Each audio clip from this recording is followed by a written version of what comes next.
What's up, YouTube? Hope you're doing well. Coach Carroll here. Why is it that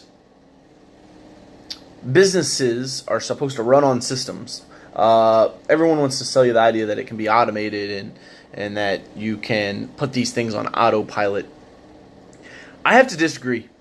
After 12 years of doing this, I just don't believe that your service business can be automated. And let me take that back. I don't believe the service business can be automated in the fact or in the place that you're still making enough money as the owner, right? Like, I just don't see.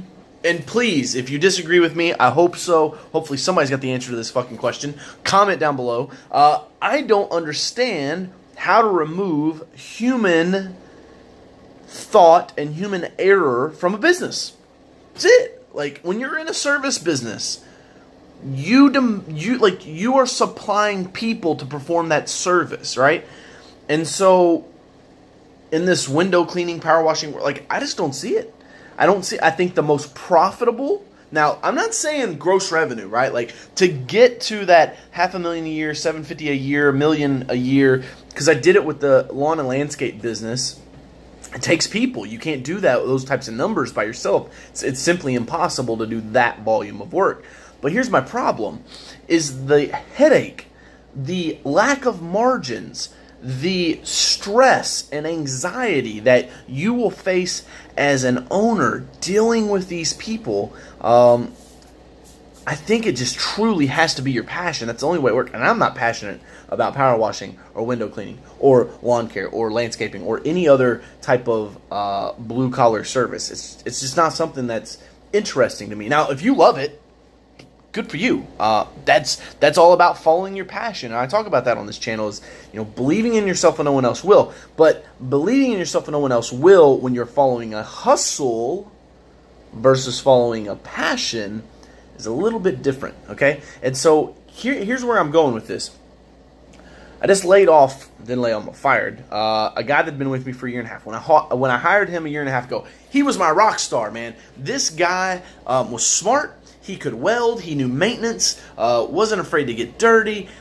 Nice, clean appearance. Could talk to customers. Could sell. The guy was a rock star, right? And I was like, wow, man, this was it. I just had to get out of Carrollton, get into Louisville, and I could find good people. So I hire him. I hire another guy, right? Came from a job. Great guy. Everything worked out. Going to the winter last year.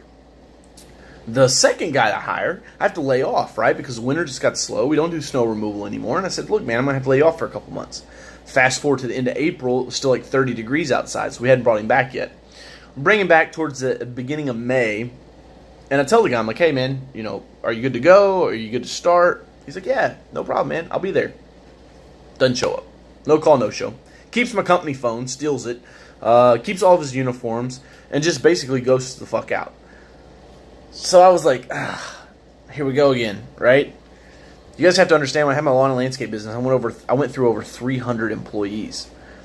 And it's not easy. This is not a business that people grow up and want to be a window cleaner or a power washer. And it's difficult to provide and compete with the other companies out there, right? The other businesses, especially now with the unemployment rate so low. But I digress on that. That stuff's not important, right? What's important in business is your net profit, because you have to I don't buy into this company culture and cookouts and all this kind of shit, because none of that stuff matters if you're not making net profit. And that's why I got out of lawn and landscaping, was because I was looking month to month, 15 to 17 guys when we were in season. I'm looking at my numbers and I'm like, fuck, man, I'm not making any money. I'm not making any profit. The fucking reason I'm in business, to make profit. And so we shifted. We're like, all right, cool, we'll go to power wash when we move to Louisville. Profit margins are there, right? Everything's looking good. We start the season. We're hiring. First guy we hire, he goes through 2 weeks of training. He's about to start his first day. No, it just doesn't show up. He actually came in, falsified his time card, left, and then we caught him, and he's like, oh, I'm sorry, don't worry about it. Like, no shit, I'm not going to worry about it. Second guy, we come in, we train him, and it's like, it's this never-ending cycle. And I'm paying guys good. Like, we're $17 to $20 an hour when you're starting out to spray water, right? I don't see where the automation comes in. This like pie in the fucking sky dream that you're going to start a service business, automate it, and be out and not have to run service calls, not be in the field, not do the work, and then still make money that's worth it, right? Like, because here's the thing. If you're going to tell me, like, oh, DJ, but you got to get to 25 people, you got to have a service manager, you got to have an operations manager, you got to have an office manager, and then those people have to have people under them, and those people have to have people under them. Like, you just got to grow to that size first. Here's the problem with that, is when you grow to that fucking size, if you have 50 to 100 employees, you better be doing several $1 million a year just to make payroll. Why on fucking God's green earth do I want to deal with all of that to make, what, $20,000 a year, $30,000 a year? It's just not a lot of meat left on the bone. And you've got equipment that always depreciates. Here's my thing that I'm learning with the power washing industry. I think the bread and butter money, the best margins, the best profit is in an owner-operator, right? And I know that like defies everything in business because you're supposed to get bigger, you're supposed to grow, you're supposed to get out of the field, replace yourself. I just don't think it's feasible. I don't think it's doable unless you just truly have just a dying passion for like cleaning shit. Then and if that's you, good, man. That takes self-awareness to know that. I'm self-aware enough to know that I don't want to fuck with it. I would rather be on stage speaking or coaching people and making a difference in their lives or building that legacy because I truly believe that that's my talent. And I'm coming to a crossroads right now. Making these videos is really it's a way for me to not only help you guys, because I think some of you may be going through this as well, but also just to journal for myself, because it'll be cool to come back to this video in 30 years and be like, man, I remember that point. I remember how aggravated I was.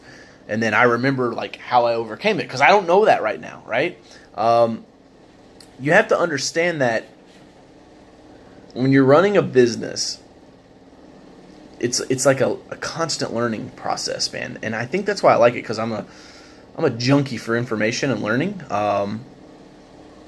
But at the same time, I don't see where growing this business is feasible. Market size, you've got geographic boundaries. We're trying some things right now to where we're rolling out a certified pro program to where we'll give free training, we get other owner-operators, and we try to get them work big apartment jobs. If that works out, that'll be cool as shit, but that's like my last straw. If that doesn't work, then I just don't believe that a service business can be automated. And I'm also just not willing to keep going, to keep trying. And I part of me feels like that's me giving up, but the other part of me is just realizing that it's not my passion, and I know what my passion is. I know what my life purpose is, and I think it's just like the launch pad, man, is getting built, and I'm to the point where I'm ready to go. Like, I don't even give a shit if like my income has to drop, because my mental health, my mental wealth, so to speak, will be better because I won't be as stressed out. I'll be doing something that I love. And I'd rather be broke doing something that I love than rich doing something that I hate. That's why I preach all the time to people that are in dead-end jobs, that hate their fucking job, that bitch and moan about it all the time, but then they don't do anything, right? You have to take action. You got to get yourself out of that rut.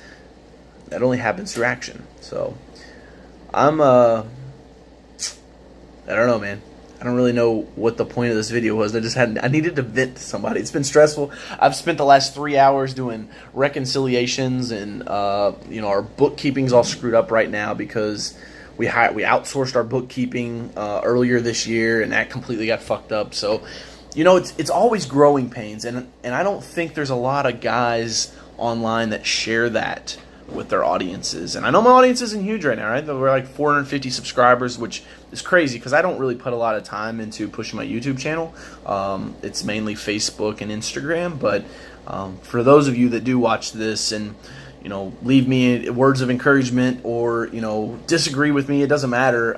Just engaging and being here with me through this journey. I really appreciate it, and hopefully some of the information that I share with you helps you in your journey, because that's all I really want to do in life, is to help other entrepreneurs, help other business owners, because it's a fucking struggle, man. Anybody that plays it off like it's easy, they're kidding themselves, or they haven't been doing it long enough to figure it out. So, hope you guys have a happy Memorial Day weekend. Oh, wait a minute.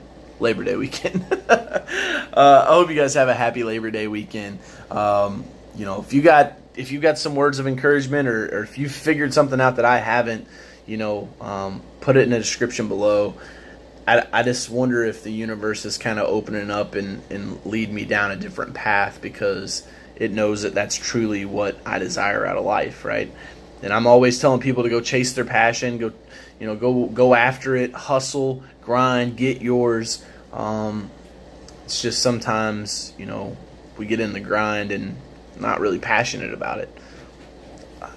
True, like full-on transparency. The reason I started my first business is because I was making money. I was broke. My dad couldn't really help me a whole lot. My mom couldn't help me a whole lot. They were trying to get by themselves, and it was a way for me to make money so that I could provide for myself. And then once I found power washing, I was like, shit, man, I can go make $300, $400, $500 in an hour. This is crazy, washing houses. And it's just kind of been that hustle, right? It's no different than the dope game. Like, it's just, you do it because the money's good, but eventually you get to a point where that doesn't matter anymore, right?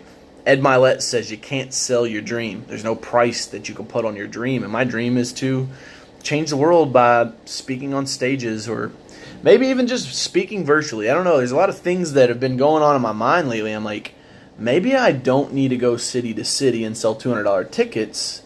Maybe I could do it right here online, virtually, for like $35 a ticket. So instead of putting 100 people in a room, I could put 1,000 people in a virtual room. So, I don't know, just venting and digressing now. So, I appreciate you guys watching. If you haven't subscribed yet, hit the subscribe button. And let me know your thoughts. Do you think that you can fully automate a service business and still take home good money as the owner? Be interesting. Leave your comments below. See you guys.